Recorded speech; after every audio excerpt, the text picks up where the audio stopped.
Water, earth, fire, air.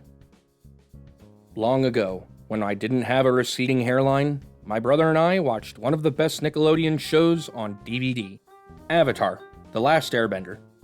In our search to enjoy the games from the franchise, we found and rented a copy of Avatar: The Last Airbender, the video game, from a library near my hometown, and I'm going to omit the reason why because it falls under the realm of personal reasons. Personal reasons aside, I have the PS2 version, and I'm here to talk about it with all of you.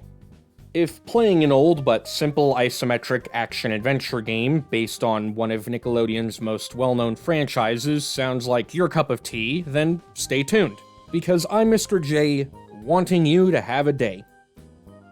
Alright, first things first. For those of you who haven't watched the original Avatar: The Last Airbender, and if you haven't, you should, it's a 61-episode, 3-act story about war, and goes into topics such as genocide, totalitarianism, class warfare, sexism and gender roles, animal cruelty, political corruption, indoctrination, and freedom of choice. And that's just me reciting part of the Wikipedia article, because there's a lot to discuss about The Last Airbender, but I'm going to save that for a later date. Getting back on topic, Avatar: The Last Airbender, the video game, was developed by THQ Studio Australia for PC and most major consoles during the early to mid-2000s, Toze, supposedly, for the DS and PSP, and Half Brick for the GBA, and published by, you guessed it, THQ. As for where the game takes place, I'm not entirely sure because you got Zuko and Iroh escaping on a small boat for course of reasons at the end of Book 1, but they still have a Fire Nation ship. Then Team Avatar is getting ready to leave the Northern Water Tribe, but they're also doing something else, and the game tells me they're training, and maybe I'm just going insane, the Mandela effect is giving me poo brain, or I'm just overthinking this. Probably the third thing. But you know what? I'm not going to waste mental energy dwelling on it, so let's go. I'm going to give you a summary of the plot before moving along. A waterbender from the Northern Water Tribe has gone missing, leading Team Avatar comprised of Aang, Katara, Sokka, Momo, and Appa on a journey to find and return the missing waterbender. As Team Avatar's search takes them across the 4 nations, they also discover machines that can mimic the powers of benders, crossing their path at each and every turn. Having obtained knowledge that a mysterious figure called the Maker is behind these mechanical benders, Team Avatar then makes their way through many trials and tribulations in order to find their hideout, while also avoiding the wrath of their antagonist, Prince Zuko. So, game-wise, Avatar the video game isn't a complex one, it's an isometric action-adventure with some light RPG elements sprinkled in. You accept quests, you solve puzzles, explore the environment, fight cronies, level up to gain new skills, and equip stronger gear. That's the gist of it. The locations you explore are limited to the Northern Water Tribe, an Earth Kingdom village, a trek around Omashu, an old air temple, and an uncharted island. The gameplay loop is very simple. Help people with fetch quests, solve environmental puzzles, or fight enemies to collect items, money, and equipment for your journey so your number is bigger and better. Buy items from vendors to make sure your number doesn't reach 0 before the opponent. Big number beats small number, enemy go boom. Skedaddle to next area, do important thing, rinse and repeat until end credits. And I'm not sure what else I can talk about on the technical side, because, look, it's a franchise tie-in game capitalizing on the popularity of Avatar: The Last Airbender. That doesn't mean I don't enjoy it, though. Yeah, the canon of the game confuses me at times, I'm limited on what I can do, and I don't get flashy bending powers when leveling up.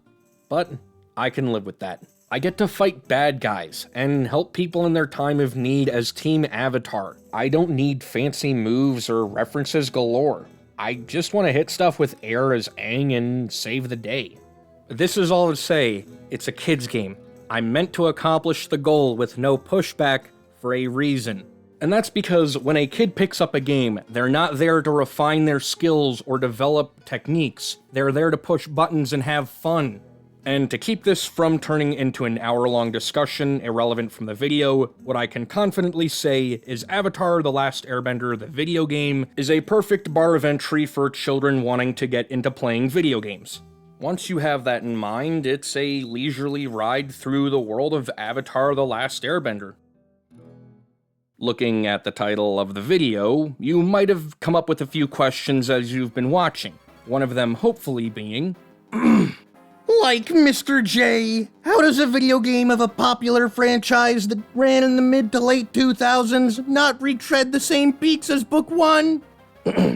Simple, by expanding upon the idea that machines of war are a dangerous shortcut to peace. Book 1 introduced rudimentary hot air balloons, the Tundra tank, and massive intimidating warships. And in the same book, episode 17 focused on the topic of people with great ideas being forced into taking their revolutionary inventions and making them into machines of war. But I do feel that Avatar was missing one narrative parallel. What if someone had the capacity to make generous advances in technology, but justified the idiom, an eye for an eye, a tooth for a tooth?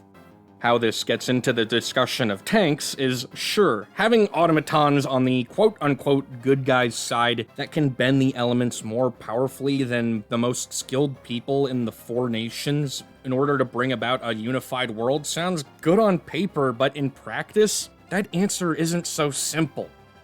Tanks don't have the ability to rationalize the weight of human life. They don't understand the value and serenity of nature.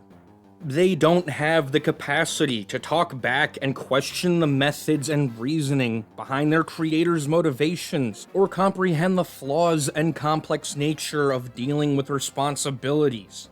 Tanks aren't built to understand the world around them, but to carry out the desires of their creator, however good or bad their intentions are. And building tanks to end a war isn't a cut-and-dry solution, because what happens if that machine falls into the hands of someone with malicious intentions? How would you feel if tanks that were supposed to be on your side of the army just cropped up onto your doorstep and started destroying anything, or worse, anyone at random? How would you like it if a tank ran through your house, destroyed your stuff, the government didn't help you rebuild, and then takes away your home? Could you truly put your faith into these machines if they destroyed your family, friends, and your way of life? And how are you certain that you're not next on the chopping block? As nice as it sounds to have powerful machines to even the odds, it's the nitty-gritty parts that people will tend to glaze over. They don't care that a giant machine of war just destroyed a town off the map. They care that it didn't happen to them, that it didn't happen to you. As well, what happens to the peaceful wildlife, the untouched acres of land, and the innocent lives trampled over by a bunch of unthinking, unfeeling automatons, tanks, or war machines, or the factories put up to produce them? And there's always the possibility of malfunctions or pollution causing havoc to anyone within the vicinity of them. So it's really hard to say, yes, I can unify the nations of the world without destroying innocent lives, wiping out those who did nothing wrong on the opposing side, doing untold harm to the environment, and displacing tons of living creatures just by rolling my mechanical soldiers onto the field. Though that's what I picked up from playing the game, you're free to tell me your interpretations or anything I missed in the comments. After playing through Avatar the video game again since probably a decade ago, I still have a fondness for it and all its flaws. And I see it for what it is, a fun side adventure that's also able to tell a good story and message on its own, and I wouldn't have it any other way. If you're interested in playing Avatar The Last Airbender, the video game, I would highly recommend emulation if you can't find a copy at a reasonable price or don't have a console to play it on. Believe me, as someone who's been trying to make a collection of old games, I'm lucky to have found most of the ones I want at a reasonable price. I'm Mr. J, and at some point in this year, am I going to make a video on Avatar The Burning Earth? Yes. Do I like the game? Yes. And also no. Have I played Into the Inferno? I have not, but I finally got my hands on it. Well, wish me luck. And I raise a glass of cactus juice to hoping that our turtle ducks are in a row at the end of the year.